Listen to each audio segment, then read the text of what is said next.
La mort des bienheureux.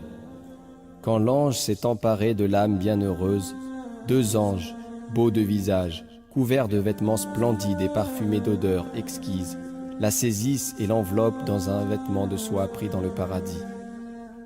Or, elle a les dimensions d'une abeille, tout en gardant son individualité humaine. Elle n'a rien perdu de son intelligence, ni de la science qu'elle a acquise dans le monde terrestre. Les anges l'emportent dans les airs, et passent sans cesse auprès des anciens peuples et des générations disparues, qui sont semblables à des nuées de sauterelles répandues au loin. Enfin, ils atteignent le ciel inférieur, et El-Amin frappe à la porte. On lui demande « Qui es-tu » Il répond « Je suis Salsaïl, et mon compagnon est un tel. » Et il le désigne par le plus beau de ses noms, par le nom qui lui est le plus cher. On lui dit qu'il soit le bienvenu, puisque sa foi a été parfaite et qu'il n'a jamais douté.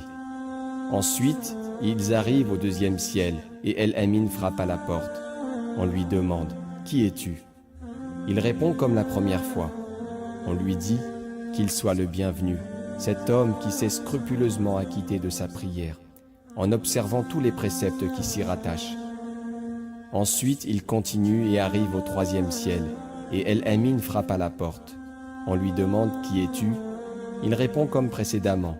Alors on lui dit qu'il soit le bienvenu, cet homme qui a honoré Dieu au moyen de sa fortune et qui n'a rien voulu en soustraire. Ensuite il continue et arrive au quatrième ciel, et El-Amin frappe à la porte. On lui demande « Qui es-tu » Il répond comme il a coutume de le faire. Alors on lui dit qu'il soit le bienvenu, cet homme qui a eu l'habitude de jeûner dans toutes les règles, qui s'est abstenu du commerce charnel et de la nourriture interdite. Ensuite, il continue et arrive au cinquième ciel, et El-Amin frappe à la porte. On lui demande « Qui es-tu » Il répond comme il a coutume de répondre. On lui dit qu'il soit le bienvenu, cet homme qui a accompli le pèlerinage qui lui était imposé par Dieu très haut, et qui ne l'a pas fait pour se montrer, ni pour faire parler de lui. Ensuite, il continue et arrive au sixième ciel, et El-Amin frappe à la porte. On lui demande « Qui es-tu » Il répond selon son habitude antérieure. Alors on lui dit qu'il soit le bienvenu, cet homme intègre, cette âme excellente, qui a fait preuve d'une grande piété filiale envers ses parents, et on lui ouvre la porte. Ensuite il continue et arrive au septième ciel, et El-Amin frappe à la porte. On lui demande « Qui es-tu » Il fait la réponse habituelle et on lui dit qu'il soit le bienvenu, cet homme qui a fréquemment imploré le pardon de Dieu dès l'aurore, qui a donné l'aumône en secret et qui a pris soin des orphelins, et on lui ouvre la porte. Ensuite, il continue et arrive au voile de la majesté. El-Amin frappe à la porte. On lui demande « Qui es-tu » Il répond comme précédemment et on lui dit qu'il soit le bienvenu, cet homme intègre, cette âme excellente qui a fréquemment imploré le pardon de Dieu, qui a ordonné ce qui est bien et défendu ce qui est interdit, et qui a été généreux envers les pauvres. Puis il continue sa route et passe auprès d'une élite d'anges qui lui annoncent tous les meilleures nouvelles et qui le saluent, jusqu'à ce qu'il arrive au Sidrat al-Muntaha, le lotus de la limite, un arbre dont le tronc et les racines sont dans le septième ciel et qui croît de haut en bas.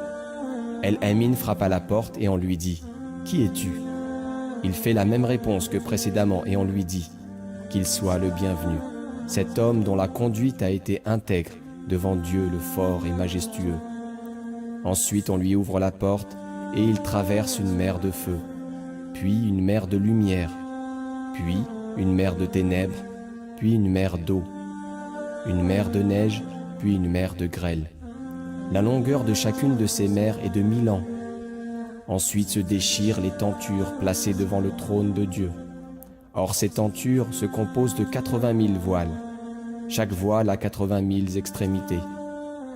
Et sur chacune de ces extrémités se trouve une lune qui célèbre Dieu, qui le loue et qui proclame sa sainteté. Si une de ces lunes apparaissait au ciel inférieur, les hommes l'adoreraient à la place de Dieu, et elle embraserait le monde terrestre de sa lumière.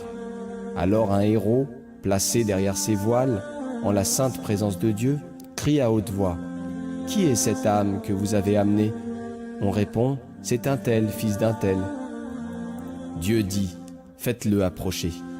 Tu as été un bon serviteur, ô mon serviteur. Puis il le fait tenir devant lui et l'effraie par des reproches et des réprimandes, si bien qu'il se croit perdu. Alors Dieu lui pardonne. C'est ainsi qu'on raconte de Yahya ibn Akhtam le cadi, mort en 242 après l'hégire, qu'il apparut en songe et qu'on lui demanda « Qu'est-ce que Dieu t'a fait ?» Il répondit « Dieu m'a fait tenir devant lui et m'a dit « Ô méchant vieillard, tu as agi de telle et telle manière. » « Seigneur, dis-je, que dois-je penser d'une tradition qui m'a été rapportée comme venant de toi ?»« Quelle est-elle, dit-il, ô Yahya ?»« Mon Seigneur et mon Dieu, répondis-je, j'ai appris de Ma'mar, qui le tenait de Zuhri, qui le tenait de Urwa, qui le tenait de Aïcha, qui le tenait du prophète, paix sur lui, qui le tenait de Gabriel, qui le tenait de toi-même, que tu avais dit. Voici, j'aurai honte de châtier un vieillard qui a vieilli dans l'islam. » Dieu sourit et me dit, ô Yahya, tu as dit vrai, ainsi que Ma'mar, Az-Zuhri, Urwa, Aïcha, Mohammed, Gabriel et moi-même, va, je te pardonne. On raconte également d'Ibn Nubata qu'il apparut en songe et qu'on lui demanda « Que t'a fait Dieu ?» Il répondit « Il m'a fait tenir devant lui et m'a dit « Est-ce toi qui parlais un langage si pur qu'on disait qu'il est éloquent ?» Je lui répondis « Louange à toi, j'avais coutume de te décrire quand j'étais sur la terre. » Dieu me dit « Parle comme tu parlais quand tu étais sur la terre. » Je dis « Celui qui les avait créés les a fait périr. Celui qui leur avait donné la parole les a rendus muets. Celui qui leur avait donné l'opulence les a rendus pauvres. Sûrement il les rendra opulents comme il les a rendus pauvres. Il les ressuscitera comme il les a créés une première fois. Il les rassemblera comme il les a dispersés. Dieu me dit, tu as dit vrai, va, je te pardonne. On raconte également de Mansour ibn Ammar, mort en 225 après l'hégire, qu'il apparut en songe et qu'on lui demanda « Que t'a fait Dieu ?» Il répondit « Il m'a fait tenir devant lui et m'a dit « Que m'apportes-tu, ô Mansour ?» Je dis « Je t'apporte 36 pèlerinages. » Il me répondit « Je n'en accepte aucun. » Puis il me dit encore « Que m'apportes-tu, ô Mansour ?» Je dis 360 lectures complètes du Coran. Il me répondit « Je n'en accepte aucune. » Puis il me dit encore « Que m'apportes-tu, ô Mansour ?» Je dis 60 années de jeûne. Il me répondit « Je n'en accepte aucune. » Puis il me dit encore « Que m'apportes-tu, ô Mansour ?» Je dis « Je ne t'apporte que toi-même. » Il me dit « Loué soit-il, ô Mansour. Cette fois tu m'as atteint. Va, je te pardonne. » Il y a un grand nombre d'histoires relatives à des cas de ce genre. Si je t'en ai rapporté quelques-unes, c'est seulement pour les proposer à ton imitation, et c'est auprès de Dieu qu'il faut chercher le secours. Il y a des hommes qui, lorsqu'ils atteignent le trône, entendent le cri « Repoussez-le » Il y en a qui sont repoussés loin des tentures.